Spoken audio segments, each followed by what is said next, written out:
दोस्तों साथियों, सबको विदित है कि इस समय इजराइल ईरान का युद्ध चल रहा है। और इजराइल ने ईरान पर क्यों युद्ध किया या क्यों मिसाइलें दागी, हम इस संदर्भ में दो शब्द कहना चाहेंगे। आपको मालूम है, एक साल पहले, 1.5 साल पहले, 2 साल के आसपास इजरायली नवयुवक नौ युवतियाँ लोग 1000-1500 की स्थिति में एक जगह पर एकत्रित होकर के कोई उत्सव मना रहे थे। और हमास के लोग कई सालों से सुरंग खोदते हुए 1 किलोमीटर की रेंज तक फिलिस्तीन के अंदर अंदर अंदर अंदर बिल्कुल पाकिस्तान मतलब इजराइल के करीब पहुंच जाते हैं।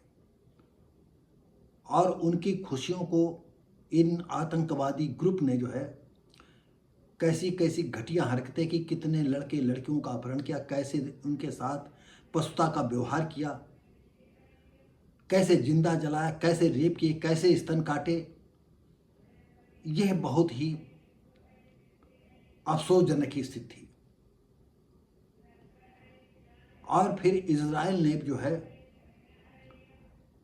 चुन चुन करके जो है मारना चालू किया हमास को। हुआ ये कि ईरान की तब इंसानियत चली गई थी। ईरान को तब नजर आया कि ये इस्लाम पर अटैक हो रहा है।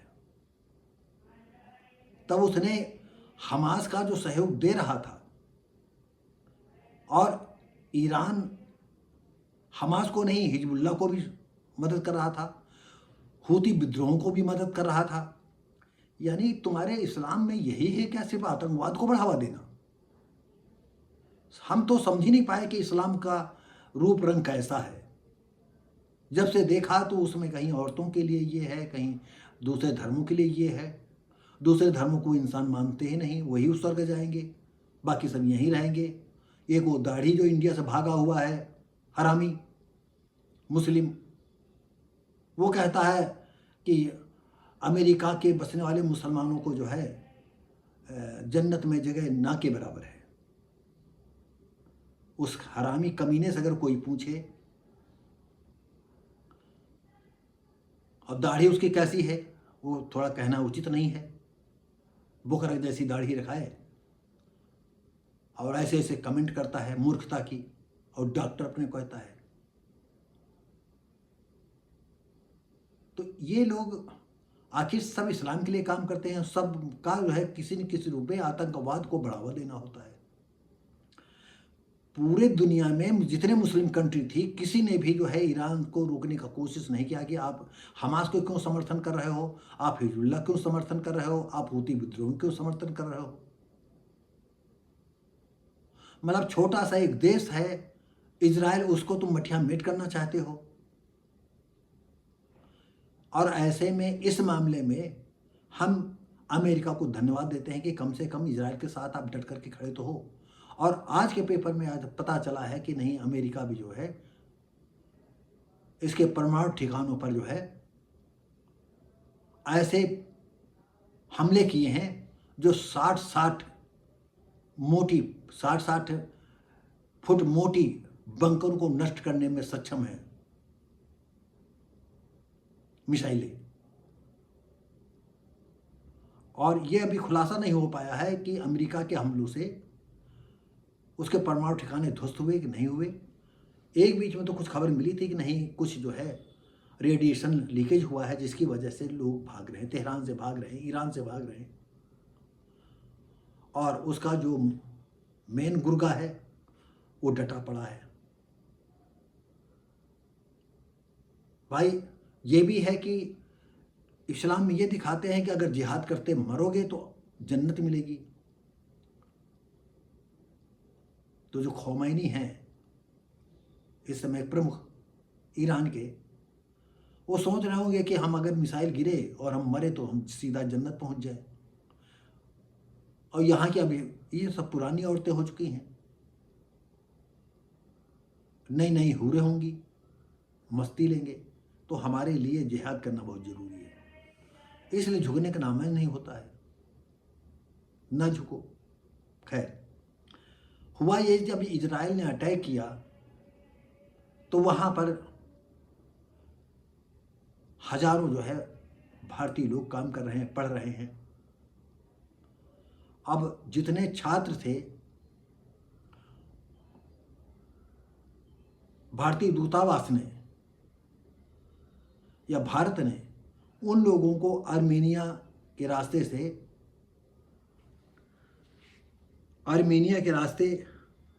रास्ता बताया गया और दोहा कतर से उनको जो है फ्लाइट के माध्यम से पहला जत्था जो है इंडिया आया। अब तो दूसरा जत्था भी आ चुका है। और सबसे बड़ी बात यह है कि जितनी भी लड़कियां गई, चाहे मेडिकल पढ़ती हो चाहे इंजीनियरिंग करती हो, उनका बुर्का नहीं छूटा।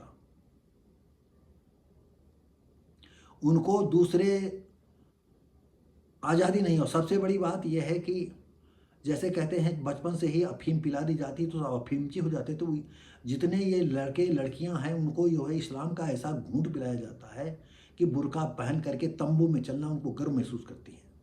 तो इसमें दूसरा कौन क्या कर सकता है।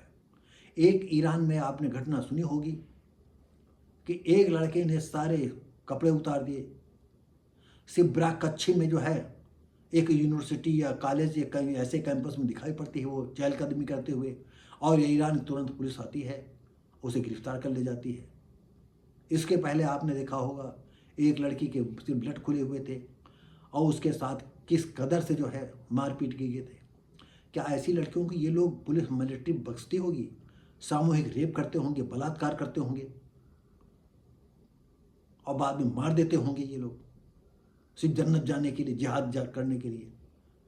ये कैसे इस्लाम की रूपरेखा तैयार है, या पहले से ही ये इस्लाम की रूपरेखा ऐसी है? उस लड़की का अभी तक पता नहीं चल पाया कि ब्रा कच्छा वाली को ईरान की पुलिस ने क्या किया। वो जेल में बंद है कि छूटी है। तो दोस्तों साथियों, आइए हम और जितने भी अन्य भारतीय लोग हैं उनको भी निकालने के लिए जो है आर्मीनिया के रास्ते दोहा कतर के माध्यम से, दोहा कतर से जो है बाई एरोप्लेन इंडिया दिल्ली के इंदिरा गांधी हवाई अड्डे पर लाया गया, अंतर्राष्ट्रीय हवाई अड्डे पर लाया गया। और यहाँ पर विदेश राज्य मंत्री ने उनका जो विदेश राज्य मंत्री हैं कीर्तिवर्धन ने उनका गर्मजोशी से स्वागत किया। और जो लड़कियां आई, कुछ के हाथ में जो है तिरंगा था और किसी ने जो है धरती के पैर छुए और मोदी जी को धन्यवाद दिया ऑपरेशन सिंधु के तहत। बहुत खुशी की बात है कि आप लोग अपने घर आए, अपने देश आए। लेकिन कई ऐसे प्रश्न हैं जो देश की आम जनता चाहती है और भारत सरकार से भी जानना चाहती है। और ये प्रश्न हम इस्लाम के नुमाइंदों से पूछना चाहते हैं कि ज़्यादातर 90% लोग, 110 लोगों का जत्था आया और सारे मुस्लिम, और 90 लोग जो हैं लड़के लड़कियां वो जम्मू कश्मीर के, और वो सब ऊंची शिक्षा के लिए ईरान में पहुंचे हुए थे। क्या ईरान इस्लाम के तौर पर उनको फ्री शिक्षा देता है?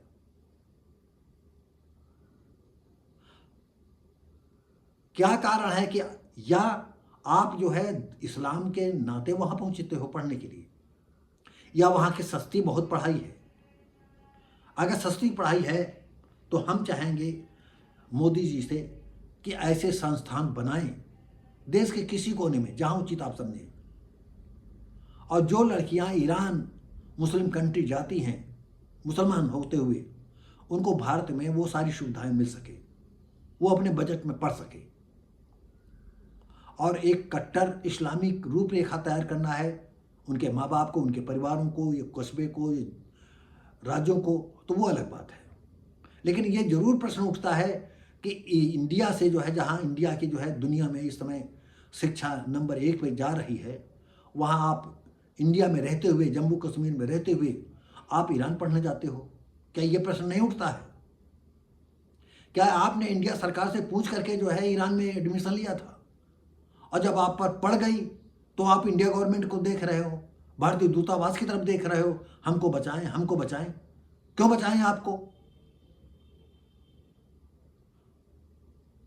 अगर आपकी एजुकेशन चाहे नीट हो, इंजीनियरिंग हो या और कोई हो, अगर महंगी है तो आपको भारत सरकार से, राज्य सरकार से इस बात का उल्लंघन करना चाहिए कि हमको वहाँ इतनी एजुकेशन मिल जाती है, यहाँ क्यों नहीं मिलती है। यह जायज़ प्रश्न था। और अगर कहीं उसके पीछे इस्लाम का मामला है कि हम पैसा जो खर्च करेंगे इस्लाम में देंगे, जैसा कि आप लोगों की नीयत रहती है, तो ये कब तक बचोगे? अब देश जो है तुम्हारे लोगों को जितना पानी पिलाओगे उतना पानी नहीं पिएगा। अब तुम्हारे लोगों रणनीति को, जो भयानक रणनीति है, उसको लोग समझने लगे हैं। तो दोस्तों साथियों, अब यहां यह समझ कुछ बातें हैं। क्या ईरान में अच्छी शिक्षा है या सस्ती शिक्षा है?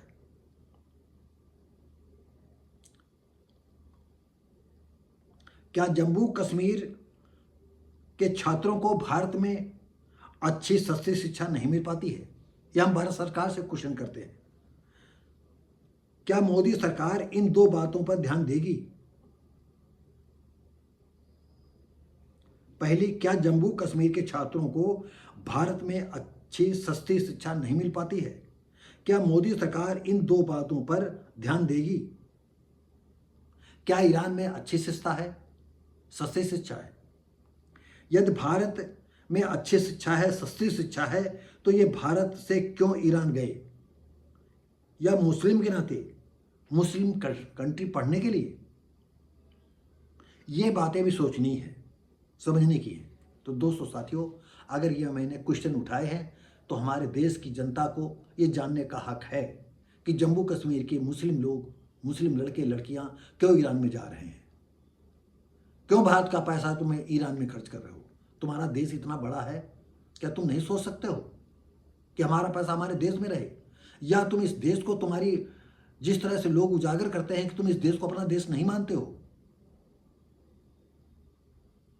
तमाम ऐसे अनुत्तरित सवाल हैं जिनका जवाब भारत के लोग चाहते हैं। तो दोस्तों साथियों, कैसा है ये विचार? बहुत अच्छी बात है कि आप सब लोग बचा करके आए और भारत का दायित्व बनता है। लेकिन अगर भारत सरकार के अनुमति से गए होते तो उनका ज़्यादा दायित्व है। अब भारत सरकार आपको बचाए या ना बचाए, भारत की बात है।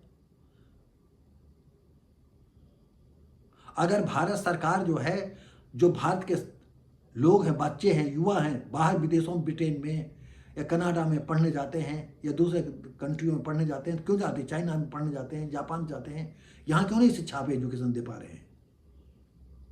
और वैसे भी भारत में संघ प्रदेशों में जो है शिक्षा को चौपट करने के लिए पूरी सरकारों की रणनीति चल रही है।